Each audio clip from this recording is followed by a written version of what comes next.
Next, Homeland Security Secretary Kirstjen Nielsen outlines 2019 priorities for DHS, including border security, cybersecurity, and protecting critical infrastructure. This is just over an hour.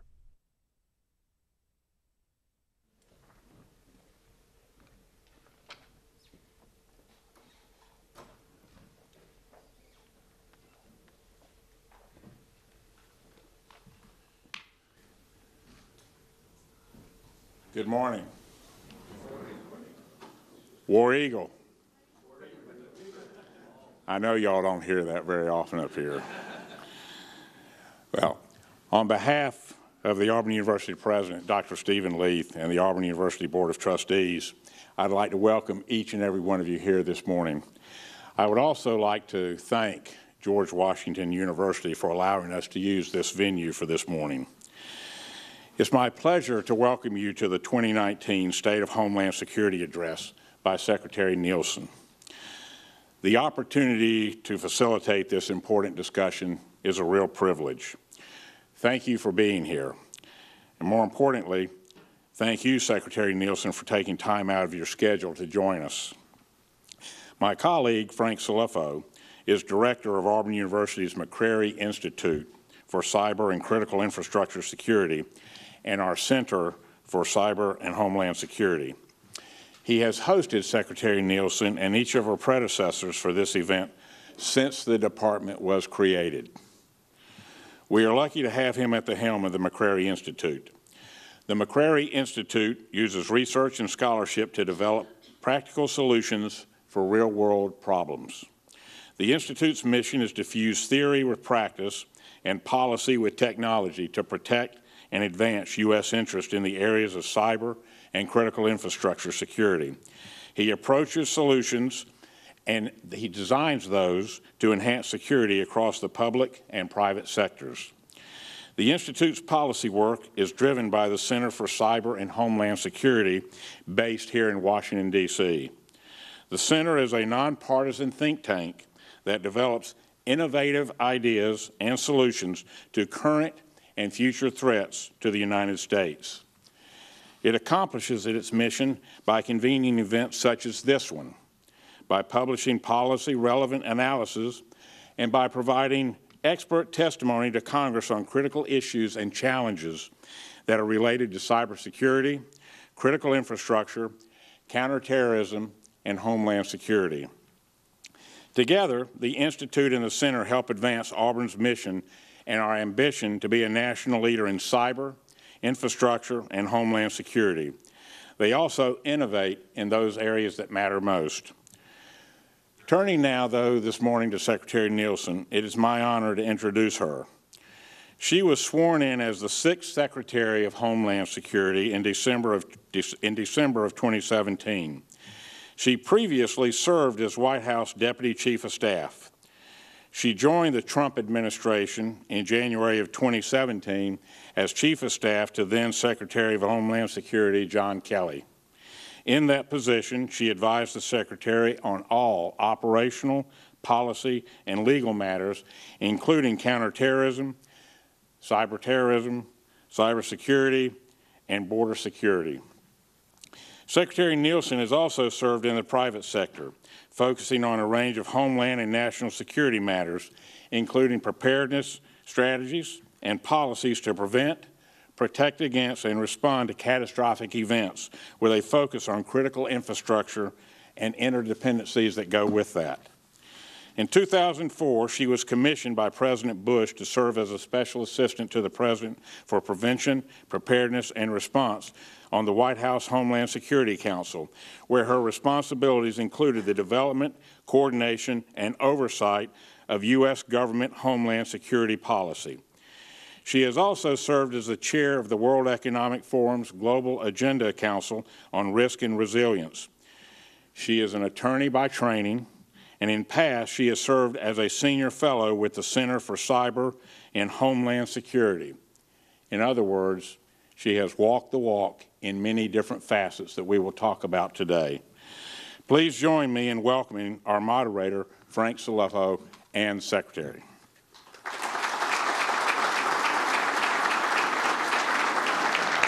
Well, thank you, General. I will be exceedingly brief. I think you covered all the bases. Let me just echo your comments and say it is a true privilege to be able to host Secretary Nielsen again here on campus. She's a rock star, we know that, and she's got one of the most difficult jobs, I think, in the U.S. government, or even beyond the U.S. government. And just given last week's events in Christchurch, you can see that the threat is consistently morphing, changing, but privileged to have a secretary like Secretary Nielsen at the helm during these difficult times. So bottom line, Madam Secretary, the floor is yours.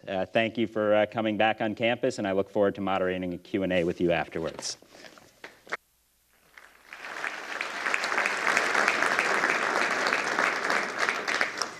Well, good morning, everyone. Thank you to General Burgess, and congratulations on the championship. I'd be remiss if I didn't mention that. I could not be more grateful to you and to Frank for your leadership in public service, and I'd like to start really quickly by us giving them both a round of applause. So thank you to them. I'd also like to thank the Auburn Center for Cyber and Homeland Security and George Washington University for hosting me here today. So before I begin, much like Frank, you know I can go on and on and on these topics, so I'm going to try to limit it, but I do want to cover what has changed and where we're headed. So I want to also extend my appreciation to the many friends, colleagues, and distinguished guests joining us today. In this room are men and women who have built the Department of Homeland Security from the ground up. Others who have followed in their footsteps by taking up the call to service, and others who support our missions by executing theirs so well. So thank you all for being here today. We're gathered here today at a pivotal moment. Life is changing faster than at any point in human history. And as a nation, we face a choice: shape the world around us or be shaped by it.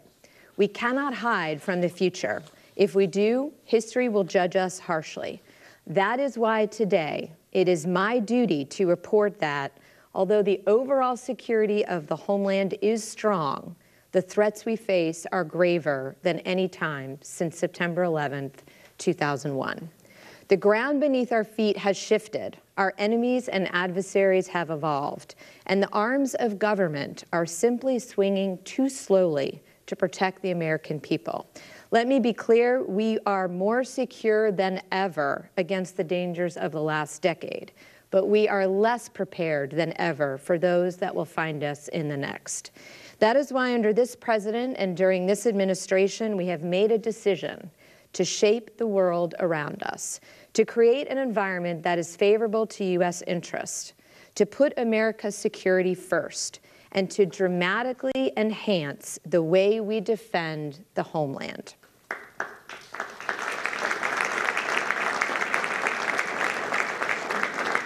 In short, we are going from being highly reactive to highly resilient, and we are not wasting any time. In fact, last year, I used this platform to announce a policy of relentless resilience at DHS. Today, I am pleased to say we are implementing that agenda at breakneck speed. In the past 12 months, there has been more change at DHS than any single year in its history. This morning, I will tell you what we have accomplished, where we are going, and why it matters.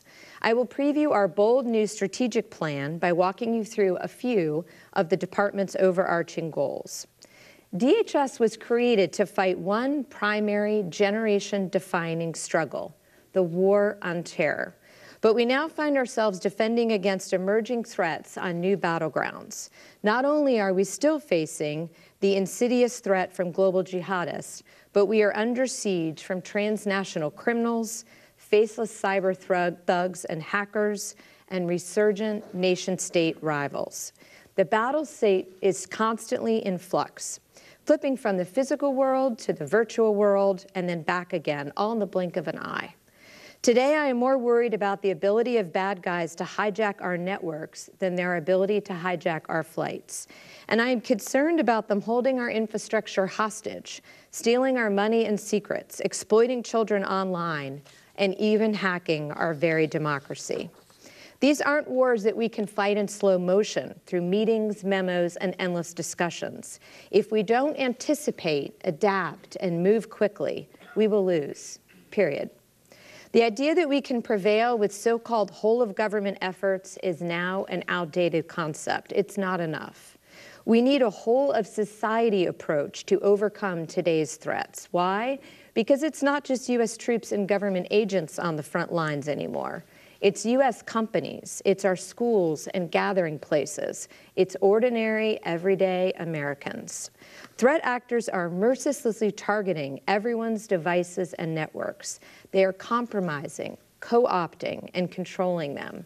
And they're weaponizing our own innovation against us. America's not prepared for this. Your average private citizen or company is simply no match against a nation state such as China, Iran, North Korea, or Russia. It's not a fair fight. And until now, our government has done far too little to back them up. President Trump has made Homeland Security his #1 priority. Not number 2, 3, or 4. It's pillar 1 of the U.S. national security strategy.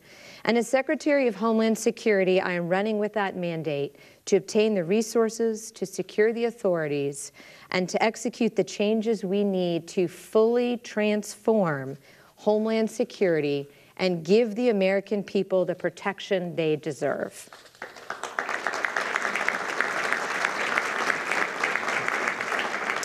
Towards that end, our new DHS strategic plan integrates our mission across agencies and offices to reflect a unified approach, no longer mired in the individual authorities of a given component.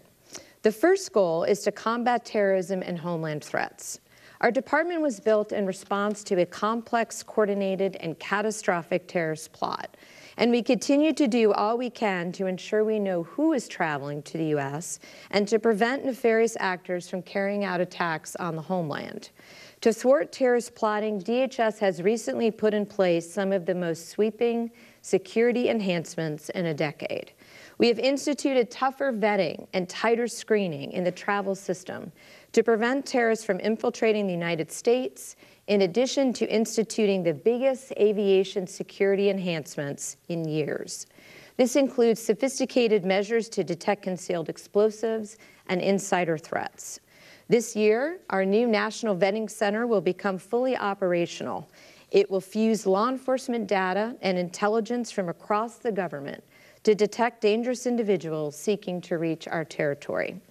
In the same vein, I am pleased to announce today that DHS has worked with the State Department to notify all countries in the world of more stringent information sharing requirements to crack down on terrorist travel.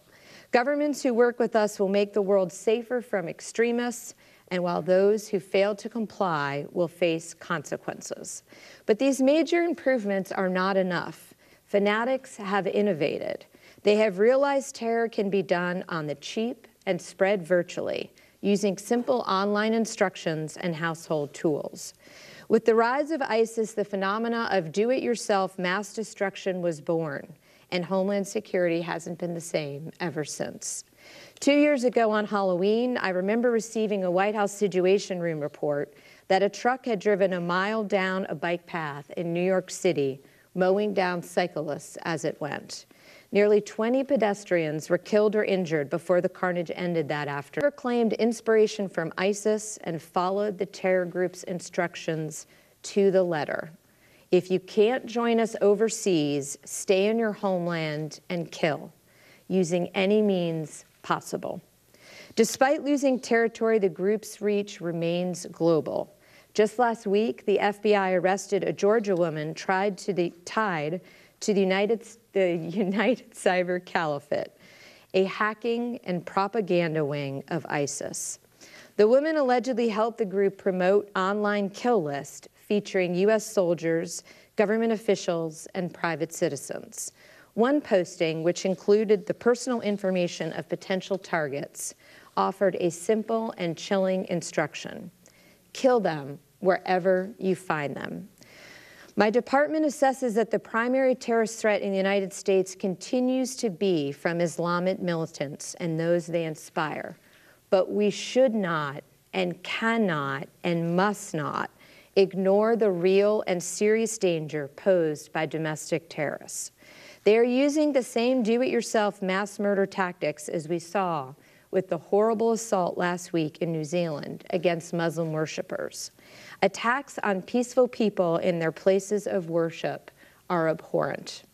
Our hearts go out to our friends and allies overseas, and I have offered them DHS's full support. We, too, have seen the face of such evil with attacks in places such as Charlottesville, Pittsburgh, and Charleston. And in the wake of the New Zealand tragedy, I want to make one thing very clear. We will not permit such hate in the homeland. There is no room in this great nation for violent groups who intimidate or coerce Americans because of their race, religion, sex, or creed.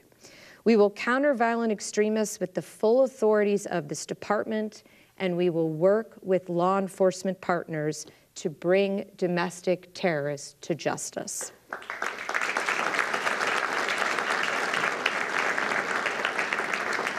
At DHS, we've launched new terrorism prevention programs against all forms of violent hate.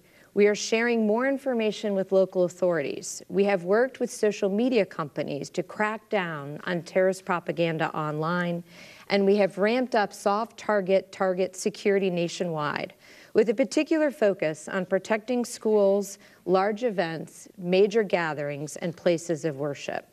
As I noted earlier, we need a whole-of-society approach to turn the tide, which is why in 2019, DHS will host the first-ever National Summit on Terrorism Prevention. This two-day event will bring together tech companies, NGOs, community leaders, law enforcement, social service providers, and more in an effort to better crowdsource our defenses against terror. DHS is also focused on amplifying efforts to combat emerging threats. Last year, with the help of Congress, we stood up a new Office of Countering Weapons of Mass Destruction, one of the biggest ever reorganizations in DHS. This office is set to better protect Americans against chemical, biological, radiological, and nuclear dangers. We also fought for and won legislative authority to detect and disrupt dangerous drones so they aren't used on our homeland to spy, to steal, to smuggle, and to cause destruction. In 2019, we will focus on executing these new authorities. The full list of our reforms is much longer, but rest assured, DHS is more committed than ever to keep getting one step ahead of those who would dare to do us harm. We will be vigilant, we will be continuous, and we will address emerging threats.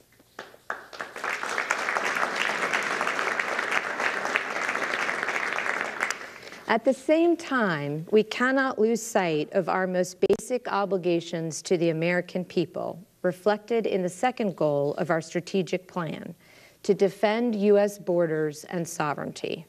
There is no more fundamental responsibility for a nation, and yet the American people have been let down by our government again and again. I want to cut through the politics today to tell you loud and clear there is no manufactured crisis at our southern border. There is a real-life humanitarian and security catastrophe. Late last year, we were apprehending 50,000 to 60,000 migrants a month. Last month, we apprehended more than 75,000, the highest in over a decade. And today, I can tell you that we are on track to interdict nearly 100,000 migrants this month alone. The situation at our southern border has gone from a crisis to a national emergency to a near system-wide meltdown. I say this with the utmost sincerity and urgency. The system is breaking, and our communities, our law enforcement personnel, and the migrants themselves are paying the price. What's different about the current flow is not just how many people are coming, but who is arriving. Historically, illegal aliens crossing into the United States were predominantly single adult men from Mexico with no legal right to stay. We could detain and remove them within 48 hours. But in recent years, we have seen the volume of vulnerable populations, children and families, skyrocket. Over 60% of the current flow is now families and unaccompanied children, and 60% is non-Mexican. Our system was simply not built to handle this type of flow. Because of outdated laws, misguided court decisions, and a massive backlog of cases, we are usually forced to release these groups into the United States, and we have virtually no hope of removing them in the future, despite the fact that the vast majority who apply for asylum today do not qualify for it under our laws as determined by a judge. Smugglers and traffickers have caught on, advertising a free ticket into America. As a result, the flow of families and children has become a flood. Cases of fake families are popping up everywhere, and children are being used as pawns. In fact, we have uncovered child recycling rings, truly child re-victimization rings, a process by which innocent children are used multiple times to help migrants gain illegal entry. As a nation, we cannot stand for this. The humanitarian situation cannot be ignored. In one study, more than 30% of women reported being sexually assaulted along the dangerous journey, and 70% of all migrants reported experiencing violence. We give pregnancy tests to girls as young as 10 to ensure we can offer appropriate medical support.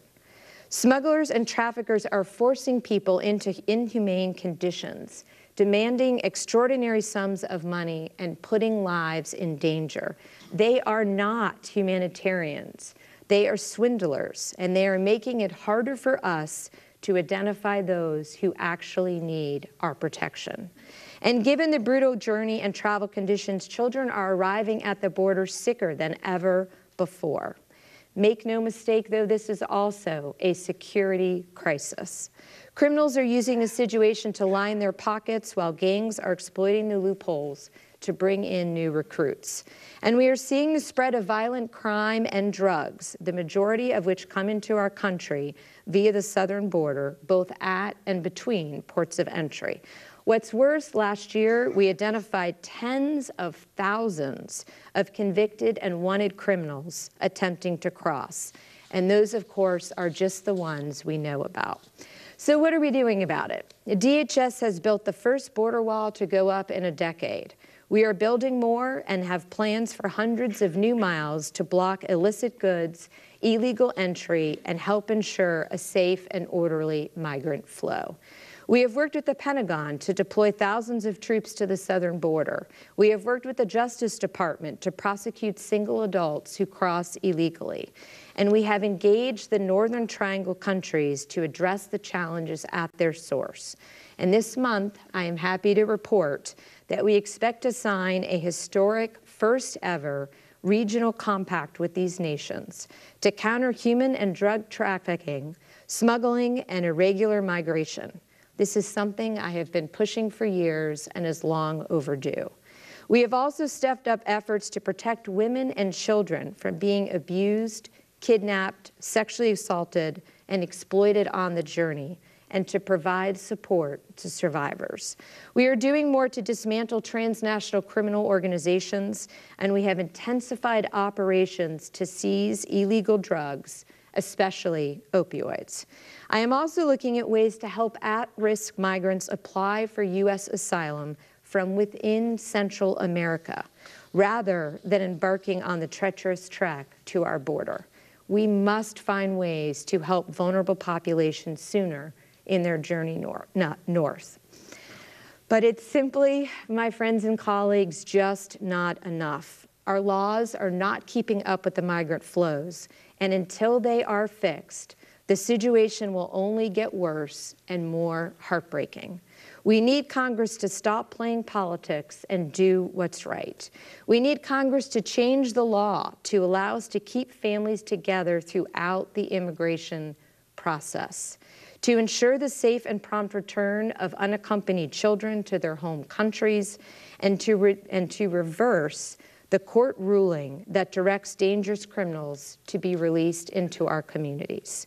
This is a complex and emotional issue, but no matter what side of the aisle you are on, we have common cause to uphold our sovereign responsibility to secure our borders, to facilitate legal trade and travel, to prevent drugs from poisoning our communities, and to help vulnerable populations all at the same time.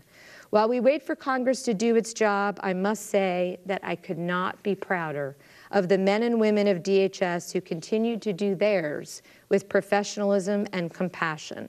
Despite the politically charged atmosphere and the dangers of the job, our agents, officers, and enlisted personnel, whether they are from CBP, ICE, USCIS, Coast Guard, or beyond, have done an extraordinary job staying focused on the mission.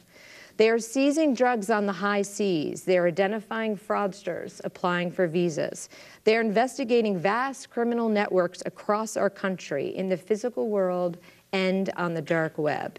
They are taking down gun runners, sex slavery rings, and child exploiters. They are helping us welcome more legal immigrants each year than any other nation on earth, and so much more. They all deserve our respect and the thanks of a grateful nation. I ask you to join me in thanking them now.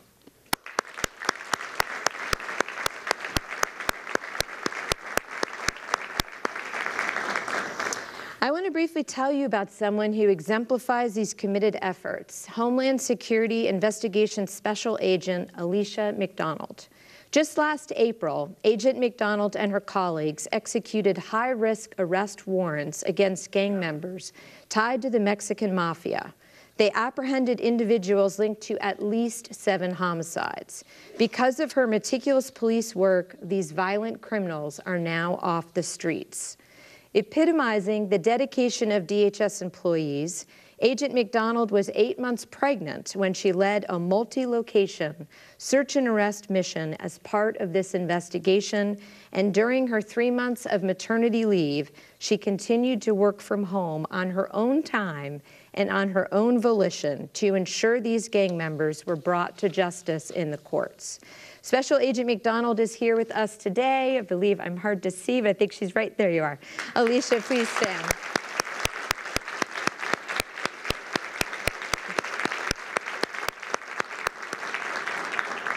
You represent the best of DHS, and we thank you for representing all of us so well.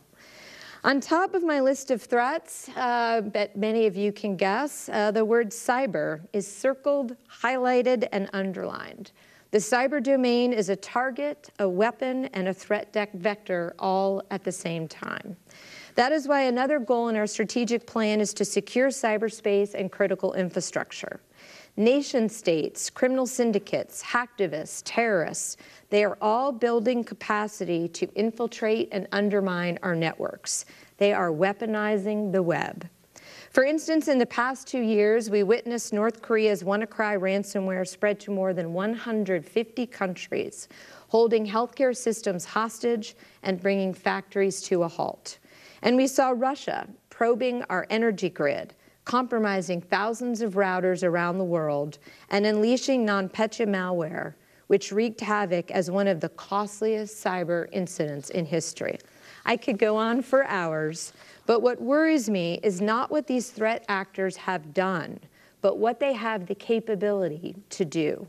Stealing our most sensitive secrets, deceiving us about our own data, distracting us during a crisis, launching physical attacks on infrastructure with a few keystrokes, or planting false flags to embroil us in conflicts with other nations.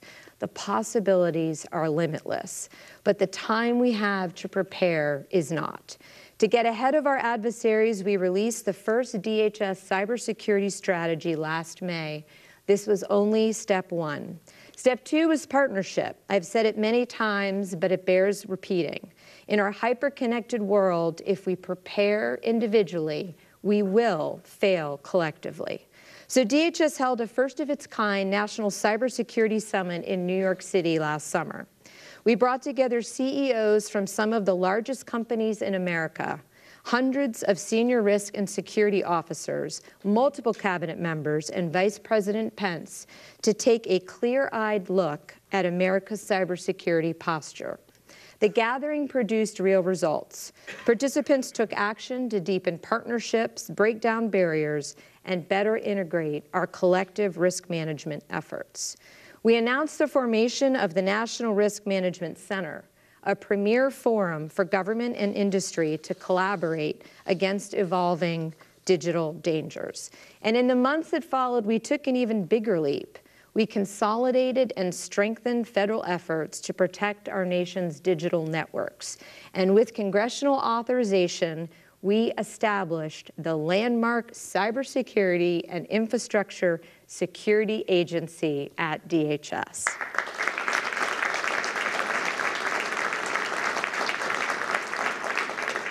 We can now retire our jokes about the name of NPPD. CISA was long overdue and will be at the front of the fight in cyberspace for years to come.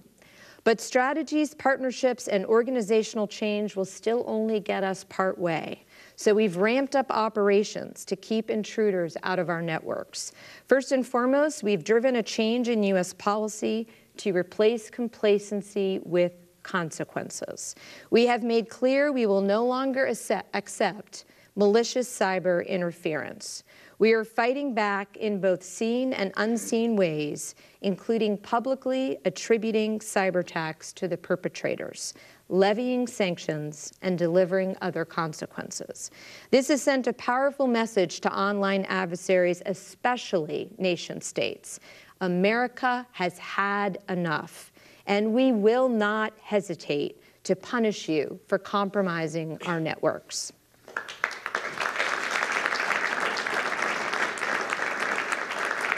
We have also instituted a next-generation risk management approach to identify and assess critical functions, not only specific assets and systems. We are wielding DHS authorities to get dangerous software, such as Kaspersky-branded products, out of federal systems, and taking swift action to patch newly discovered vulnerabilities. Alarmingly, our adversaries are using state-owned companies as a forward-deployed force to attack us from within our own supply chain. So we are working with industry partners to identify and delete these bugs and defects from our systems. But all of the digital threats, the one we take most seriously, are those aimed at the very heart of our democracy. In 2016, at the direction of Vladimir Putin, Russia launched a concerted effort to undermine our elections and our democratic process using cyber-enabled means. Their meddling didn't stop there. They have continued to interfere in our public affairs and have attempted to sow division online among Americans on hot-button issues. Unfortunately, other state-nation rivals appear to be following suit and are, in various ways, working to virtually influence U.S. policy and discourse.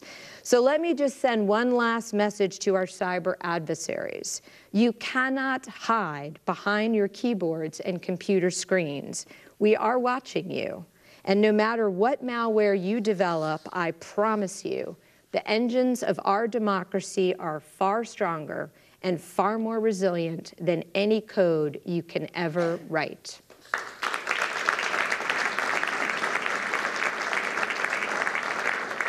Last year, we applied our lessons learned from 2016 to prevent hacking in the 2018 elections. It was a full-court press. We worked to support all 50 states in a variety of ways, including technical assistance, security assessments, planning exercises, sharing of threat data, incident response, and so much more. On Election Day, more than 90% of American voters lived in an area covered by our network sensors, vastly more than in 2016, and it worked. And thanks to DHS cyber defenders and many partners nationwide, I can say with confidence that 2016 election was the most secure in the modern era. Some of the people who made that happen are with us here today. Matt Masterson and Jeff Hale were road warriors. They spent weeks and months across the country away from their families, building partnerships and most importantly, establishing trust. By Election Day, the team had convinced 50 states and 1,400 plus local jurisdictions to join our election security efforts. Matt and Jeff, I think, are also over here. Can you please stand?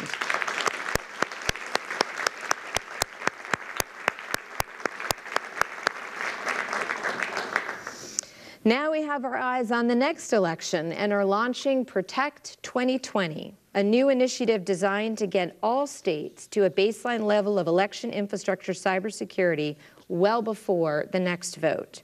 More broadly, DHS is in the process of bolstering its approach to countering foreign influence to ensure we are prepared to zoom out and see the full scope of adversary attempts to undermine our networks, our nation's critical infrastructure, and our homeland security.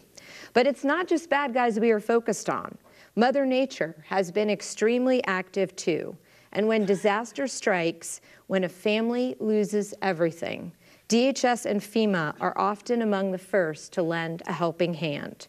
Our hearts still break for those who've lost loved ones and livelihoods, whether in Hurricane Maria in Puerto Rico, the Camp Fire in California, other catastrophic disasters which have affected almost every state in the last 2 years.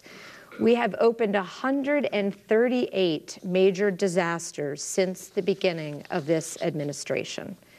To any citizen affected by these crises, I want to provide assurances that DHS is there for the long haul. We have your backs, and you will not be forgotten.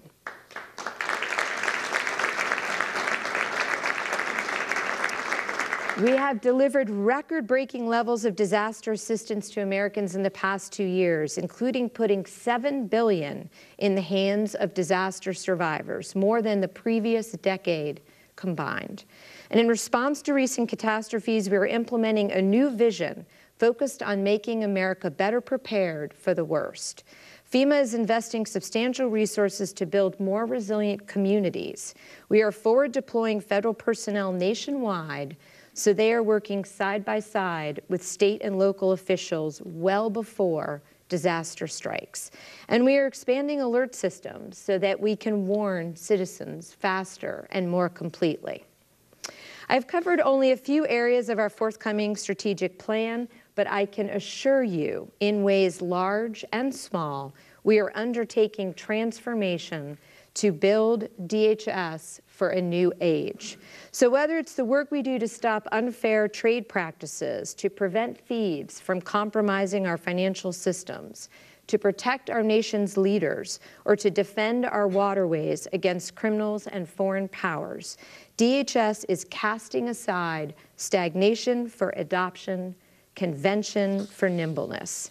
We are maturing the DHS enterprise to expand unity of effort through joint planning, joint analysis, and joint operations to facilitate everything from hunting down elusive cartel leaders to rescuing wayward migrants. And we are overhauling our support components so that our frontline defenders get what they need more quickly, including timely intelligence to cutting-edge technology.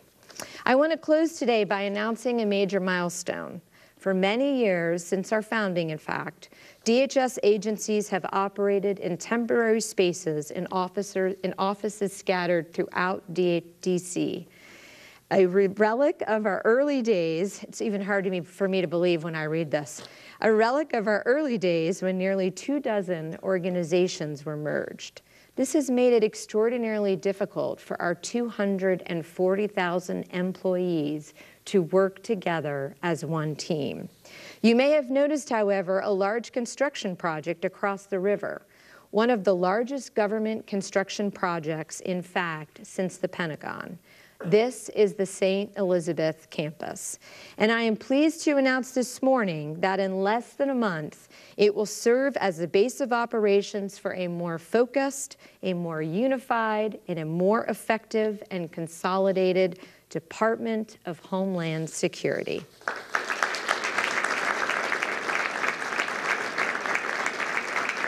When we move next month, we will take stock of all that has changed in the 16 years since DHS was created.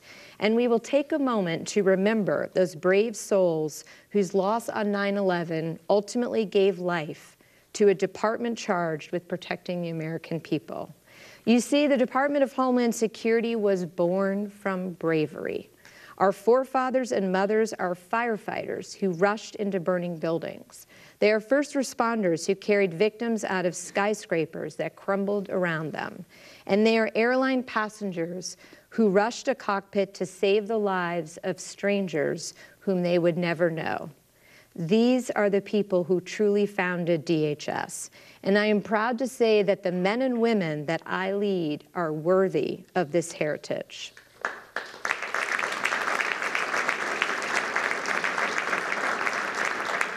Many of the successes I discussed this morning and our plans for the future are due to the first-class leadership in the department, many of whom are sitting in the front row here. Let's give them a quick round of applause. But I think they would agree with me that the real credit belongs to each of the men and women and their families who, with honor and integrity, stand watch and defend our homeland at the tip of the spear. To all of our employees, I want to say thank you. Like your DHS forebears, you are brave, you are patriots, and you are an inspiration to the entire country. Thank you all again for being here today. May God bless each of you, and may God bless the United States of America.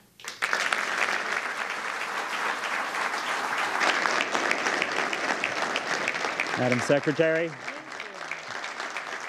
thank you for an awesome overview of the threats the Homeland faces and the risks we face and what the women and the men of the department are doing to ameliorate the threat and obviously build resilience into our community. It's a whole gambit of issues, and I think the department's role is one of the most difficult in the United States. But I'd like to start with some of the most recent threats we saw play out in New Zealand, and use that as also an opportunity to discuss a little more what the department is doing to work with places of faith, since there have also been obviously attacks on synagogues in the United States and elsewhere, and then maybe a little bit on how important the Five Eyes relationship is from a DHS perspective, beyond just the intelligence community, but also from a security community.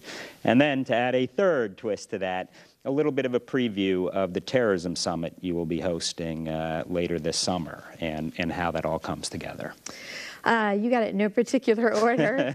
The relationship with the Five Eyes is strong and important. I will tell you, interestingly, as time has gone on since I've been secretary, we spend more and more of our time talking about domestic terrorism.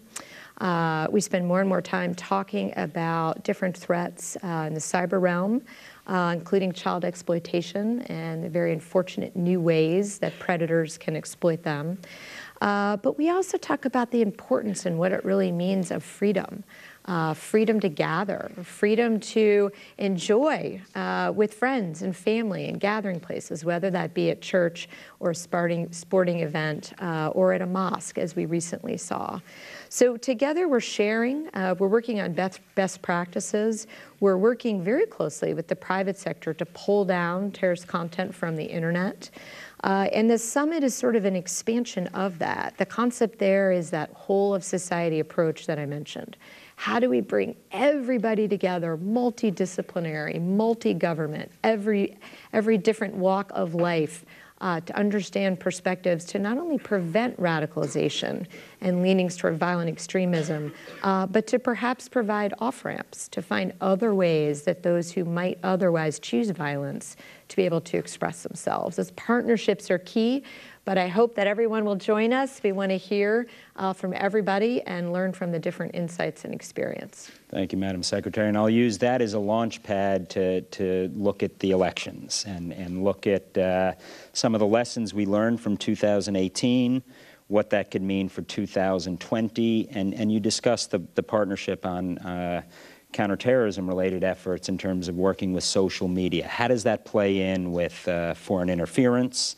And are you seeing countries other than Moscow, Russia, rear their head and engage themselves in trying to interfere with other elections globally? You know, I think the unfortunate downside of the publicity of what the Russians did in 2016 and that we saw in 2018 with respect to foreign interference is that other nation states have now adopted a more visible approach to doing the same. So we see China doing that. We see Iran doing that. It's interesting. It depends on where you are in the globe, which country is attempting to interfere more. And so there's differences there. But it's a real and pernicious threat. So we're also working with the private sector on that. But this is an area where education, I think, for citizens is also very important. We have some new initiatives and programs to help Americans become more media savvy. If you know that your news is from Sputnik, for example, you should think twice, because you should know that that has been directed directly from the Kremlin, and you should put that in perspective as you weigh how you want to interpret and believe it. And I would add RT to that list as well. But looking at that particular set of issues and looking that the department is now handling nation-state threats in all of its various forms, whether through proxies, and I think you rightfully said in your remarks that they're trying to get inside the supply chain to influence events. Where do you see the nation-state threat today? And in particular, I'd be very curious. The Department of Homeland Security took a very strong position on Kaspersky in terms of not only DHS, but the entire government use of Kaspersky products. What should we be thinking about in terms of 5G? Because when I look at the critical infrastructure, that's at the very heart of it all. So if you want to touch on that, and if you want to discuss Huawei and ZTE in particular, you're more than welcome to. So their charm campaign is on, but there are some legitimate risks. Yeah. I mean, you know, here's what I would say. The nation states, they might have slightly different motives, China and Russia, but they are using a whole of government approach. You know, with China, it's not just technological. Their investment that we see throughout the world is cannibalistic in nature, right? I mean, they come in, they offer a cheap loan, they offer opportunity, but the goal of that loan is to hold that country hostage. It's a very different kind of threat than we have seen in the past. When it comes to the technology, though, as I mentioned, you know, they're using companies as a forward deployed force to actually eat away at our security from the inside, from the supply chain. So we have a variety of programs underway. As you know, we have the ICT Supply Chain Task Force. We're working on a new Federal Acquisition Council. We're really trying to assess where the risks are and make sure they're known. Each individual always has to make their own judgment. But again, because we do have a weak link in cyber, what we hope to do is to identify these vulnerabilities, take them out whenever we can within DHS authority, but ensure that the average consumer, the average American really understands what they're up against, which is a nation state. Nation-state risk. And let's use that theme to jump to emerging threats. When we think of some of the new authorities the department has to counter UAS or unmanned aerial vehicles and the like, what should we be worried about there? What is the department doing to enhance some of our security protocols and measures?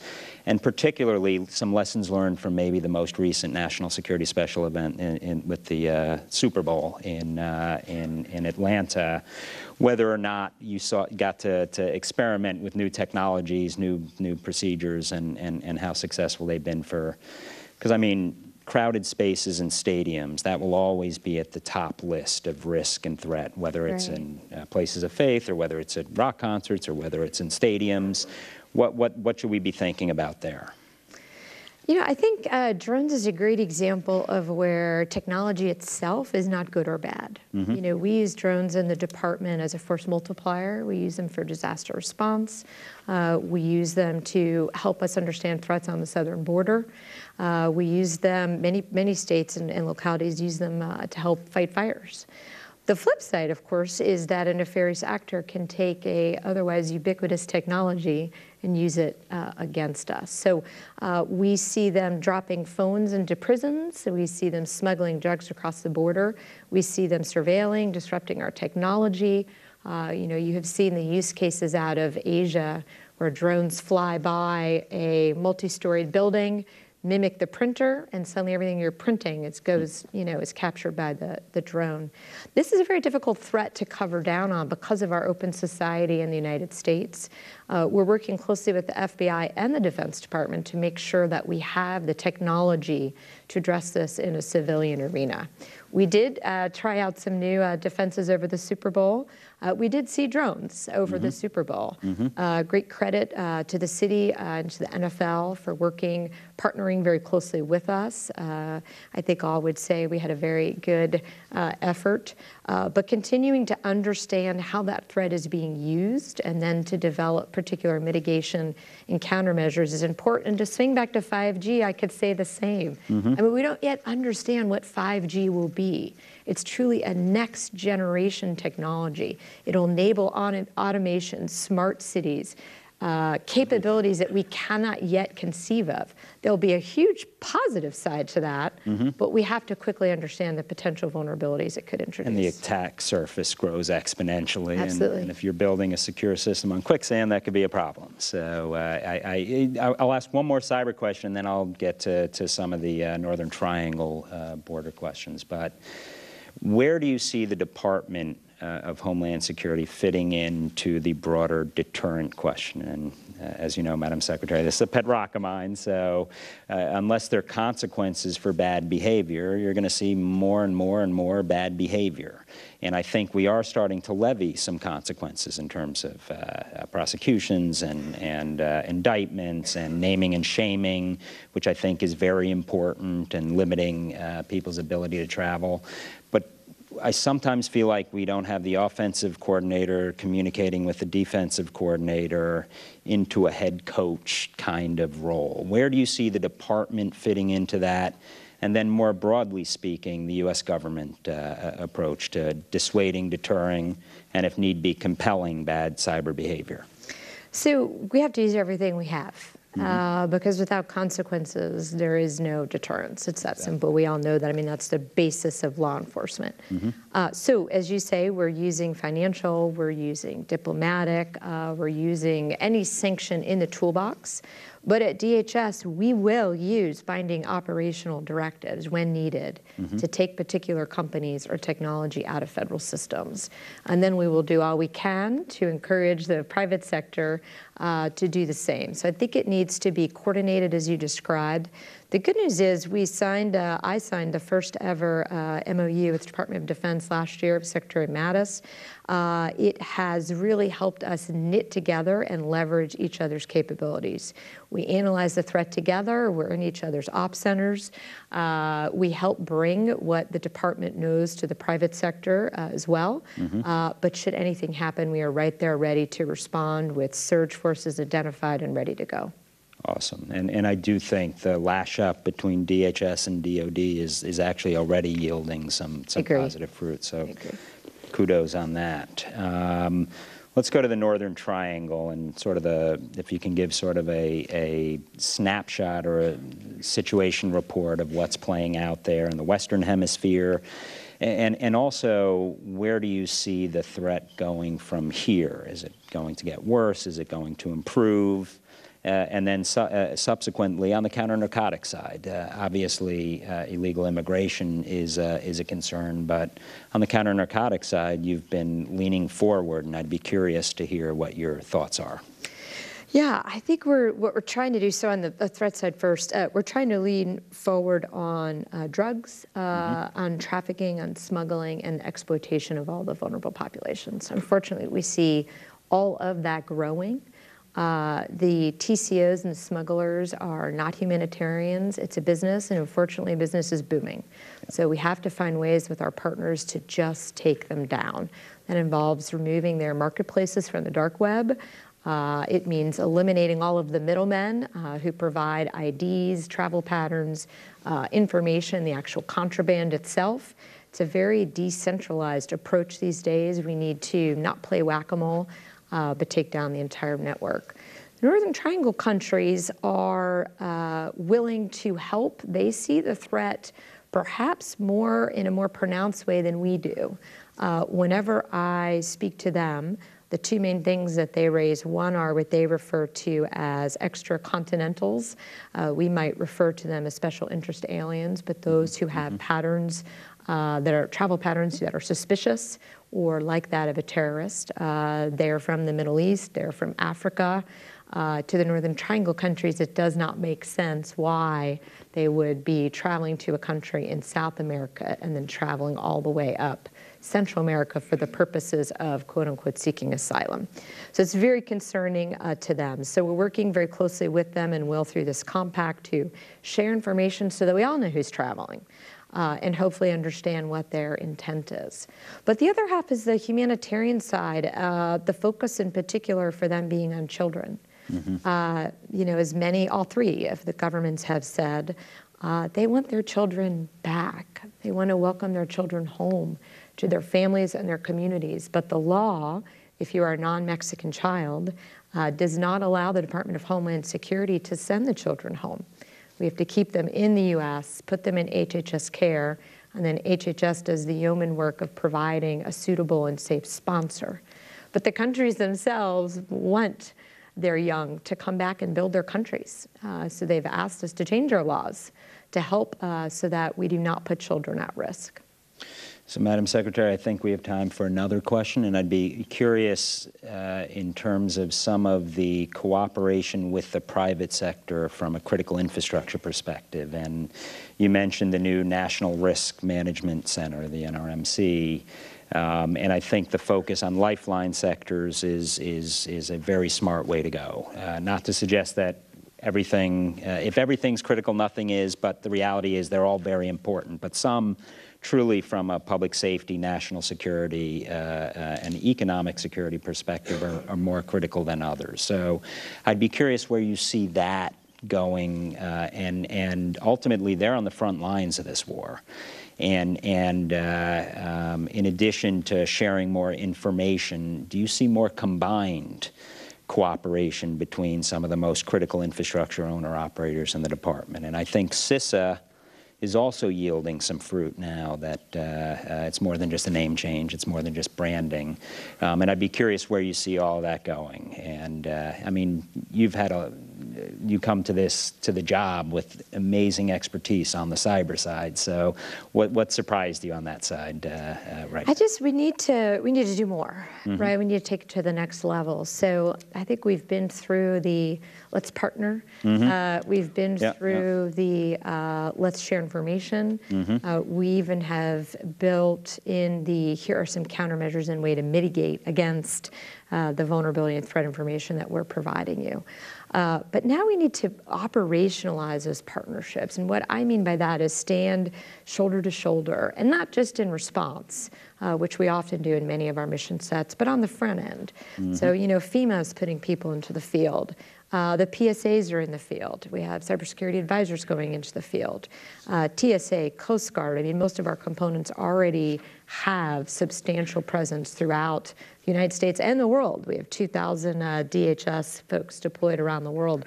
But we need to be with them to understand what our partners need best. It needs to be requirements driven. And the best way to partner is left of boom, right? How do we prevent? How do we assess? How do we identify? And I do believe that they also, sometimes faster than we, can identify the emerging threats that are coming at us, right? This is what's emerging from a technological perspective. Again, this is how we can use it in a force multiplier way. But here are the security vulnerabilities that it opens up. So how do we build that in? The other part are just citizens. You know, in this day and age, every citizen is on the front line. You know, it's so much more than hurricane-proofing your house and sandbagging. you now have to think about how you use your data and how it's stored. Don't fall for a phishing attack. Figure out where your media is coming from. Which is still a vast majority of breaches start with phishing and whaling. Yeah, I mean, they do. 80%. And they're more and more sophisticated, as you know. I mean, the adversaries use artificial intelligence to make sure that that email that gets sent to you looks just like an email your daughter might send, right? So you're that much more likely to click on it before you realize that something is amiss. And since we have, I see the tyranny of time gives me 2 more minutes, so I'd be curious on the FEMA front. Yeah. And I mean, obviously, you've seen a rash of devastating events, including on Auburn's campus itself. And General Burgess, who welcomed you, his home was one of those. Fortunately, everyone was safe, but many others not so. Where do you see FEMA retooling themselves, and where you see the disaster management and resilience? You talk about strategic resilience. I'd be curious what that looks like, because we can't prevent it certainly can't prevent Mother Nature, but we can build more resilient communities, families, and individuals. So I'd be curious where you see that going. No, I think what FEMA has been doing, and great kudos to Administrator Long, to Pete now. You know, the vision is very strong within FEMA, and it's really about how can we prepare citizens, how can we make them resilient? And that's a very different way of thinking about just response, right? Just after the catastrophe, how can DHS and FEMA effectively respond? We do that quite well, but it's pushing it all left. So how can we help better prepare, to prevent, to mitigate? How can we think about the assistance, the tools, the training to ensure that that is also pushed to the left? Even when you think of school safety, which FEMA, along with much of the department, has a role in, it's giving tools to those who work in a school environment to not just be able to understand different options for hardening the building, but first aid techniques, you know, stop the bleed. Let's train people who we know will actually be first responders so that they're better able to help their neighbors. So resilience is comprehensive. It's not just one thing. It's thinking through raising that baseline. You know, we're all about raising baselines at DHS, but security and resilience to ensure that you have you opted into the alert and warnings in your environment?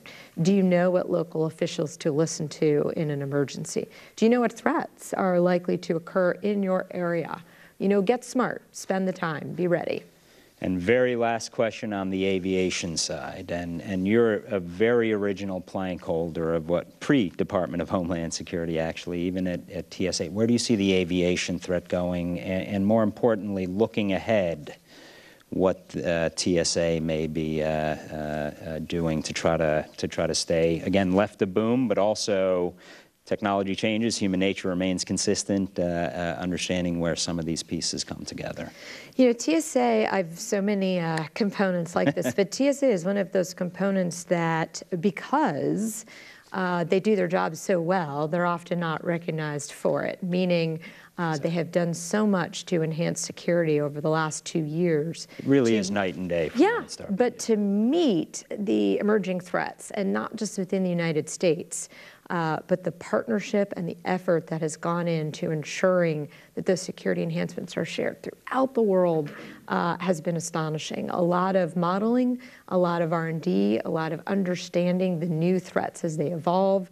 As you know, we're deploying more and more CT devices. Computed tomography is truly next gen. It's 3D, you can turn the image around, you can really understand what you're looking at. Insider threat, dogs, really thinking through who's traveling. We got good dogs at Auburn. Yeah, no, the dogs are great. Everyone loves the dogs. Madam Secretary, thank you for a phenomenal overview of what keeps you up at night, and the rest of us can sleep a little better since you're on the job, on the ball. We at Auburn University, I think, have an opportunity, but more importantly, a responsibility to contribute to our national security, to contribute to our homeland security, stand ready to help in whatever way we can. Madam Secretary, thank you. Thank you. Thank you for your leadership, and thank you for joining us today. No, thank you. My pleasure.